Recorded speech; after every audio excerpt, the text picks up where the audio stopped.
30 నిమిషాలలో నొప్పి లేకుండా వేడికోస్ వెయిన్ చికిత్స ఆవేశ హాస్పిటల్ హైదరాబాద్. నమస్తే రమగారు. నమస్తే జయ. రమగారు, మనము పిల్లలకి స్టోరీలు చెప్పేటప్పుడు సహజంగా చిన్నప్పుడైతే కాకి, తర్వాత ఆవు కథ, దూడల కథ, జంతువులు, పక్షులు, ఇట్లా వివిధ రకాలైన యానిమల్స్ గురించి చెప్తూ ఉంటాం. ప్రత్యేకించి ఈ పక్షుల గురించో లేకుంటే జంతువుల గురించో చెప్తానికి ఏదైనా రీజన్ ఉందంటారా? అంటే వాటిని వీళ్ళు ప్రేమించాలి అనే ఉద్దేశంతో అలా స్టార్ట్ అయిందా? ప్రపంచంతో పరిచయం చేయటానికి, ఎన్వైరన్మెంట్ తోటి పరిచయం చేయటమా? ఎందుకంటే ఇప్పుడు ఇది వరకు ఏం చేసేవాళ్ళం జయ, ఇప్పుడులాగా ఇల్లు కాదు కదా. అప్పుడు మన ఇల్లు ఏముండేవి పాతకాలంలో, మన చిన్నప్పుడు లేదా మన తాతల నాడు తాటాకిళ్ళు, పెంకుటిళ్ళు, ఖాళీ స్థలాలు. తెల్లారులేస్తే కాక అని కాకి అరుపులతోటి, కిచకిచమని పిచ్చుక అరుపులతోటే మెలకు వచ్చేది మనకి కదా. ఇప్పుడు కాకిని రెగ్యులర్గా చూస్తాడు వాడు. ఇప్పుడు పిల్లాడు కొంచెం పెద్ద అయ్యాక మనం వేరు కాకి వేరు అని తెలుసుకుంటాడు కదా, తెలుసుకుంటాడు. తర్వాత ఈ కాకి మనకి సహాయకారని, ఇది మనలాంటిదేనని, దానికి కూడా ప్రాణం ఉంది మనలాగానేనని తెలుసుకోవటం. కాకి కూడా తెలివితేటలు ఉన్నాయని గుర్తించటం. ఇప్పుడు దాంతో ఒక సంబంధాన్ని నెరపటం. ఇప్పుడు కాకి వస్తుంది, అది కావమని అరుస్తుంది అనుకో పొద్దున్నే, మన ఇంటికి ఎవరో చుట్టాలు వస్తారంటారు, అమ్మమ్మ వాళ్ళు అంటారు చుట్టాలు వస్తారు అంటే చుట్టాలను తెప్పించడానికి కాకి యూజ్ అవుతుంది అనే సంగతి పిల్లవాడికి తెలుస్తుంది. అవుతుంది అవదు వేరే కథ, మన వరకు తెలుసు. ఇప్పుడు ఇది ఎలా అంటే పూర్తిగా మన చుట్టూతా ఉన్న పర్యావరణంతో సంబంధ బాంధవ్యాలకి ఉపయోగపడే విషయాలు ఇవి. మన చిన్నప్పుడు చెప్పే కథలు ఏమిటి? కాకి, పిచ్చిక, కోతి కథ, ఆవు కథ, నాన్న పులి కథ కూడా ఒక 5 ఏళ్ళు వస్తే చెప్తాం. తర్వాత ఇల్లెలకే ఈగ పేరు మర్చిపోయింది, చిలక ముక్కు ఊడిపోయాయి, ఇలాంటి కథలు చెప్పేవాళ్ళు ఇదివరకు. ఇవన్నీ కూడా మన చుట్టూ 7 చేపల కథ. ఒక రాజుగారు 7 వేటకెళ్ళారు. రాజుగారు అబ్బాయిలు, 7 అబ్బాయిలు 7 వేటకెళ్ళారు. చివరికి ఇప్పుడు మనం ఎన్ని పరిచయం చేసాం? అందులో చేపలు ఉన్నాయి, వేటకెళ్తాం, ఎండబెట్టడం, గడ్డి, ఆ గడ్డిని ఆవు మేయటం, ఆవుకి దూడుంటాం, ఆవుని దూడని ఒకడు విప్పాలి ఒకడు కట్టాలి అనే విషయం తెలియటం, వాడికి అన్నం పెట్టాలనే ఇంకో విషయం కదా. అది అన్నం పెట్టేది అమ్మమ్మే పెట్టాలి, అమ్మమ్మ అన్నం పెట్టాలి, అమ్మమ్మ చిన్నపిల్లాడిని ఎత్తుకోవాలి. చిన్నపిల్లాడు అక్కడ ఇక్కడ చేతులు పెట్టకూడదు, పెడితే వాడికి చీమలు కుడతాయి. చీమలు కూడా ఎన్ని విషయాలు చెప్పాం, చిన్న కథ 100 సార్లు చెప్తాం. ఇక అదే పనిగా అదే కథ. మా పెద్ద బాయి కోతి కథ, చిన్న బాయికి చీమ కథ చెప్తుండేదాన్ని నేను. మా పెద్దవాడికి 4 ఏళ్ళు వచ్చేదాకా కోతి కథ అయ్యేవాళ్ళు నిద్రపోతుండేవాడు రోజు వాడు. చిన్నవాడికి చీమలు, చీమ చీమ చీమ, ఎప్పుడు చీమ కథ. చీమ ఏమైంది, చిటుక్కుని కుట్టింది, చిటుక్కుని కుడుతుంది, చెప్పాలి కదా. ఇప్పుడు ప్రపంచంతో పరిచయం చేయటం కోసమే మనం ఈ కథలన్నీ చెప్పుకునేవాళ్ళం. ఇందులో కాకులు తెలివైన పక్షులు. మనకి మామూలుగా చూడు, తెలివైన పక్షులు అంటే చిలకలు మాట్లాడతాయి, నెమళ్ళు నాట్యం ఆడతాయి. చిలకల్ని నెమళ్ళని మన పక్కలోనే చూడడం మనకు కుదరదు. నెమలు ఎక్కడో ఉంటుంది, చిలకలు కొన్ని చోట్లే కనపడతాయి. జామ చెట్లు అవి ఉంటేనే చిలకలు కనిపిస్తుంది. కాకికే ఉంది కేవలమైన పక్షి, ప్రతి చోట కనపడుతుంది, ఎక్కడ పడితే అక్కడే. దాన్ని ఈజీ పరిచయం చేయటం, దాని మీద కథలు బోల్డ్ చెప్పేవాళ్ళం. ఇప్పటిదాకా మనం కాకి కథ చెప్పాలి పిల్లలకి, అవును కదా. ఇవాళ ఒక మంచి కథ చెప్దాం, గొప్ప సరదాగా ఉంటుంది, మనం చెప్పడానికి బాగుంటుంది, పిల్లలకి చాలా ఇంట్రెస్టింగ్గా ఉంటుంది. ఒక ఊళ్ళోనట ఒక కాకి ఒక ఇంటి చెట్టు మీద వాలి రోజు ఆ ఇంట్లో జరిగేవి చూస్తుండేది. ఆ ఇంట్లో ఇంత పిల్లాడుండి వాడిని బళ్ళోకి పంపిస్తుండేవాళ్ళు. ఈ కాకికి ఏమనిపించింది, వీళ్ళ పిల్లాడికి వీళ్ళు చదువు చెప్పిస్తున్నారు, మా పిల్లకి మాత్రం నేను ఎందుకు మానేయాలి? కాకి పిల్ల కాకికి ముద్దు, నా పిల్ల నాకు ముద్దు, కాబట్టి నా పిల్లని కూడా బళ్ళో చేర్చాలని కాకి పిల్లని బళ్ళోకి పంపించింది. కాకి పిల్ల చదువుకుంది కాస్త, దానికి తెలివితేటలు వచ్చినాయి కొంచెం. అయితే ఏమైందట, ఒకరోజు ఈ కాకి పిల్ల ఏవో చెట్టు మీద కూర్చుంది. చదువుకున్న కాకిపిల్ల చెట్టు మీద కూర్చుని ఏం చేసింది, కింద అటు ఇటు చూస్తుంటే దానికి ఆ కింద ఇంట్లో ఆ ఇంటి వాళ్ళు ఏదో చికెన్ ఏదో వండుకుంటున్నారు, మాంసపు ముక్క ఒకటి కనపడింది. అది మామూలుగానే కాకులకి తెలివి ఎక్కువ. మనం చూస్తూ ఉండగానే మన చేతిలో ఉన్న వస్తువులు లాక్కెళ్ళిపోతాయి. అవును, చూసి చూసి చూసి మనం ఎప్పుడు ఏమరపాటుగా ఉంటాం, ఒక్క క్షణం ఒక లిప్తలో పట్టేస్తుంది, అది చటుక్కుని లాక్కెళ్తుంది. అందులోనే ఇది చదువుకుంది. ఈ చదువుకున్న కాకిపిల్ల ఏం చేసింది, వాళ్ళ ఇంట్లో వాళ్ళు పిల్లడు కూర్చొని బయట తింటుంటే ఓ చికెన్ ముక్క తెచ్చుకుంది. అదేమో చిన్నది కాదు, ఇది ఆశ కొద్దీ బాగా పెద్ద ముక్కే తెచ్చుకుంది. దానికి నోటి కరపటాల, కాకిపిల్ల చిన్నది, ఆ ముక్క బాగా భారీగా పెద్దది. సరే ఏం చేసింది, అక్కడి నుంచి ఇక్కడే ఉంటే మిగిలిన కాకులు వెంట పడతాయని తెలివిగా చదువుకుంది కదా, ఏం చేసింది, ఈ మాంసపు ముక్కని పట్టుకుని చికెన్ ముక్కని బాగా ఊరికి కొంచెం దూరంగా ఉన్న ఓ చెట్టు మీద వాలి మెల్లిగా దాన్ని తినడానికి ట్రై చేస్తుంటే ఏమైంది, కింద ఒక నక్క వెళ్తుందట. నక్క అనుకుంది, అబ్బా దీని చేతిలో ఎంత పెద్ద ముక్క ఉంది, చిన్నపిల్ల కాకి, దీన్ని ఎలాగైనా పడేసి ఆ ముక్కను దొంగిలించాలని నక్కకు పుట్టింది ఆశ. అయితే నక్కలు చెట్లు ఎక్కలేవు, కింద నుంచుంటాయి.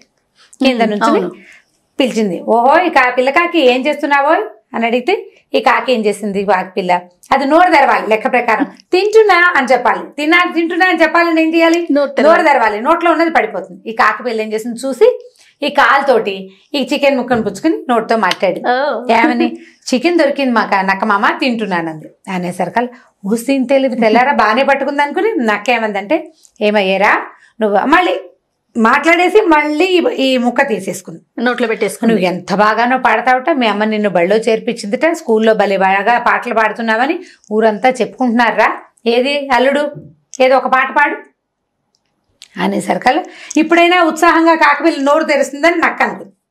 ఇదేం చేసింది, చక్కగా మళ్ళీ ఈ ముక్కని కాలుతో పట్టుకుని చక్కగా స్థిమితంగా నుంచి కా అని నోరు తెచ్చి బ్రహ్మాండంగా పాడింది, కర్ణకఠోరంగా.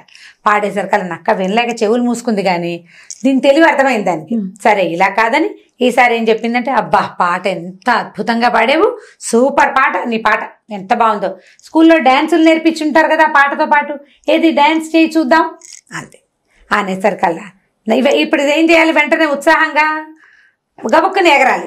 ఎగిరితే ఏమవుతుంది, చేత్తో పట్టుకున్న ముక్క పడిపోవాలి, ఇది గబుక్కుని ఎగరలా. ఈ ముక్క జాగ్రత్తగా ముక్కుతోటి ఈ ముక్క తీసి పట్టుకుని ఎగరటం మొదలు పెట్టింది కాకి డ్యాన్స్. ఈ కాలెత్తింది, తోక కూడా కొంచెం కొంచెం ఉప్పుతుంది, రెక్కలు అల్లారుస్తుంది, ముక్కు మాత్రం నోరు మాత్రం తెరగట్ల. నక్క చూస్తోంది పట్టలేదు ముక్క. సరే ఓహో దీనికి పాట పాడమన్నా తెలివితేటలే, దీనికి డ్యాన్స్ చేయమన్నా తెలివితేటలే, ఇప్పుడు మూడోది ఏం చేయాలి అని ఆలోచించి, అలా కాదురా అల్లుడు, నువ్వు ఇందాక పాట అప్పుడు పాడేవు, డాన్స్ ఇప్పుడు చేస్తున్నావు, పాటోసారి డాన్స్ ఓసారి ఉంటే ఏం బాగుంటుంది, పాట డాన్స్ సింక్ అవ్వాలి కదా. పాటోసారి వినపడి డాన్స్ టీవీలో మనం ప్రోగ్రామ్ చూస్తాం, మాటలు ఒకసారి వచ్చి పెదవులు ఇంకోసారి కదిలితే విసుగ్గా ఉంటుంది, కాబట్టి బాగా సింక్ అవ్వలేదురా, చక్కగా పాడుతూ డాన్స్ చేయి నువ్వు అనేసరికల్ కాకిపిల్ల సరే ఏం చేసింది ఈసారి, ఇప్పుడు ఏం చేయాలి లెక్క ప్రకారం, అది నోరు తెరిచేయాలి, ఎగరాలి, మెచ్చుకుంది కదా నక్క. సరే ఈసారి ఏం చేసిందంటే, బాగా కొంచెం పైకి ఎగిరి చదునుగా ఉన్న ఒక నేరేడు చెట్టు మీద కదా అది కూర్చుంది, వెళ్ళి ఆ పైన ముక్కను అక్కడ పెట్టుకుంది జాగ్రత్తగా. పెట్టుకుని ఇప్పుడు ఏ గుర్తు పాట పాడడం మొదలు పెట్టింది. ఈ నక్కకి ఏం చేయాలో తెలియదు, ఏం ప్రయత్నం చేసినా ముక్క కింద పడట్లే, ముక్క మాత్రం వదలటం లేదు. అది ఈ డాన్సు ఈ పాట రెండు వెళ్ళాక చచ్చిపోతుంది. అది కాకి పాట అంటే ఏం పాడుతుంది, కావు కావు కావు కావు అంటూ. కోయిల కూతలు మనం పాట అనుకుంటామా, కోయిల కూడా పాట కదుకు అని విసగటగా ఉంటుంది, కాసేపు తర్వాత ఎప్పటికీ నోరు మూసుకోదు. అది కాకి కూడా అంతే, మొదలు పెడితే అరుపు మాందు, అది కా కా కా కా అంటుంది, ఎగిరి ఎగిరి డాన్సు. నల్లటి దాని రూపం సౌందర్యం తక్కువ, పోనీ ఏదో అందంగా ఉందంటే అందంగానూ లేదు. ఇక ఏం చేయలేక నక్కచ్చి దుంపదగా ఇది ఎక్కడ లుంగేలాగా లేదని వెళ్ళిపోయింది. అప్పుడు కాకి పిల్ల ఏం చేసింది, మళ్ళీ కాకిపిల్ల పైకి ఎగిరి తను దాచిపెట్టుకుని చికెన్ ముక్కని నోట్లో కట్టుకుని మెల్లిగా తింటాం మొదలెట్టింది. ఈ లోపల వాళ్ళ అమ్మ వచ్చింది. వాళ్ళ అమ్మ వచ్చి అడిగింది, ఏరా ఇంతసేపటి నుంచి తింటున్నావంటే, తింటలేదు నమ్మ, మధ్యలో అక్కమా వచ్చాడు, ఆయనకి డ్యాన్స్ చేశాను, పాట పాడాను, డ్యాన్సు పాట రెండు కలిపి చేశాను, ఇప్పుడు తింటున్నానంటే వాళ్ళ అమ్మకి నవ్వొచ్చింది. అయినా కూడా ఈ ముక్క కింద పడలేదంటే, పడలేదు నేను జాగ్రత్తగా పడ్డాను, స్కూల్లో నేర్పించారని చెప్పింది అనమాట. అప్పుడు స్కూల్లో నేర్పిస్తారు సరిగ్గా బిహేవ్ చేయటం, కాబట్టి పిల్లలు బళ్ళోకి వెళ్ళాలని చెప్పడం కోసం ఈ కథ చెప్పబడింది.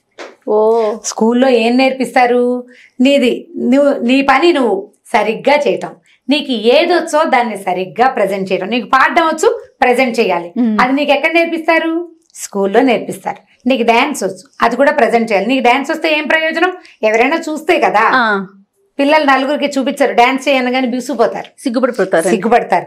నలుగురికి చూపించే ప్రక్రియ ఎక్కడ నేర్పిస్తారు, స్కూల్లో నేర్పిస్తారు. మనం ఇళ్లలో నేర్పించలేము. అది ఎక్కడికైనా టీచర్ల దగ్గరికి వెళ్తే ఈ ప్రదర్శన చేతొస్తుంది.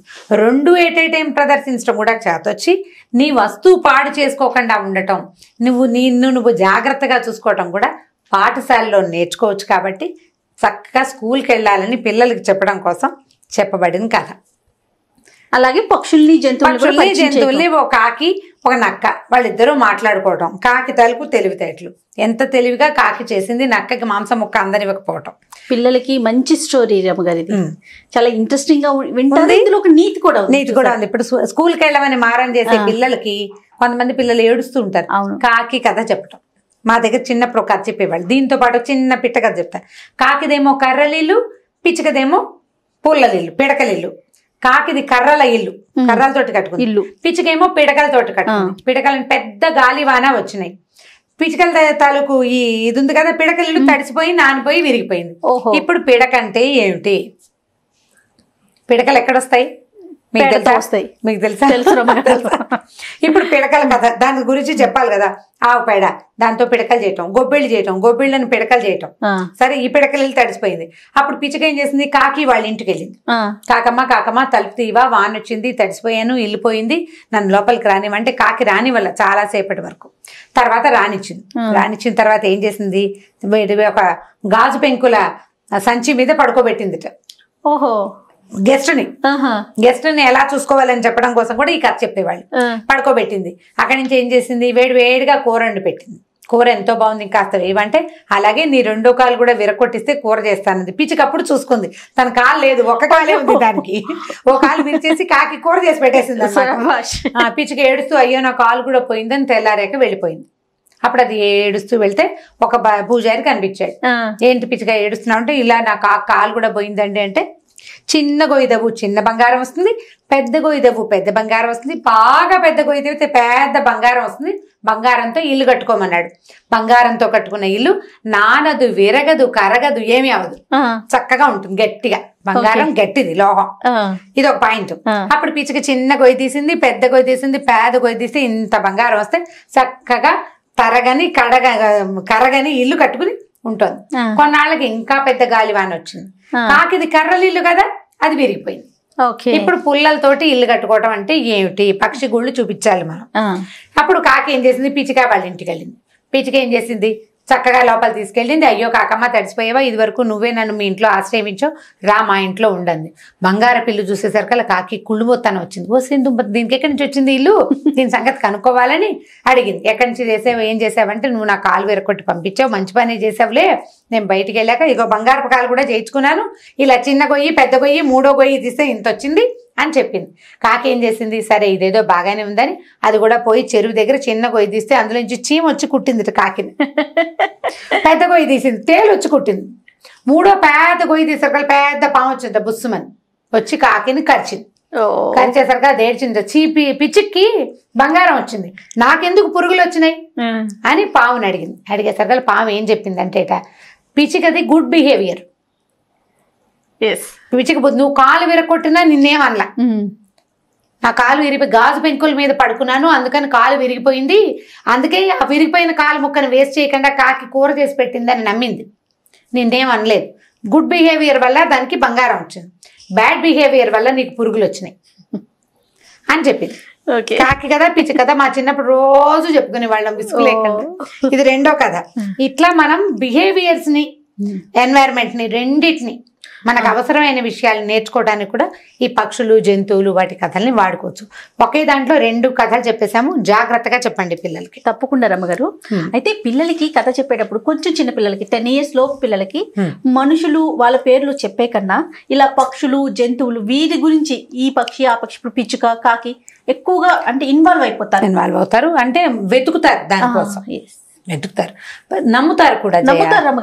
అవి మాట్లాడతాయా అనే క్వశ్చన్ రాదు వాళ్ళకి. అవును, నమ్మేస్తారు. ప్రశ్నలు వచ్చేసరికి మనుషుల పేర్లు మన రామాయణ భారతాలు మొదలు పెట్టేసేయాలి. 7-8 ఏళ్ళు వచ్చేసరికి రామాయణ 7-8 లోపల ఈ కథలు చెప్పచ్చు. ఇప్పుడు ఈ కథని ముందు చెప్పిన కథని పెద్ద పిల్లలు కూడా చెప్పచ్చు. అవును, అది సూపర్. అబ్బ గారు, ఇంకొక స్టోరీతో మళ్ళీ కలుద్దాం. తప్పకుండా. నమస్తే.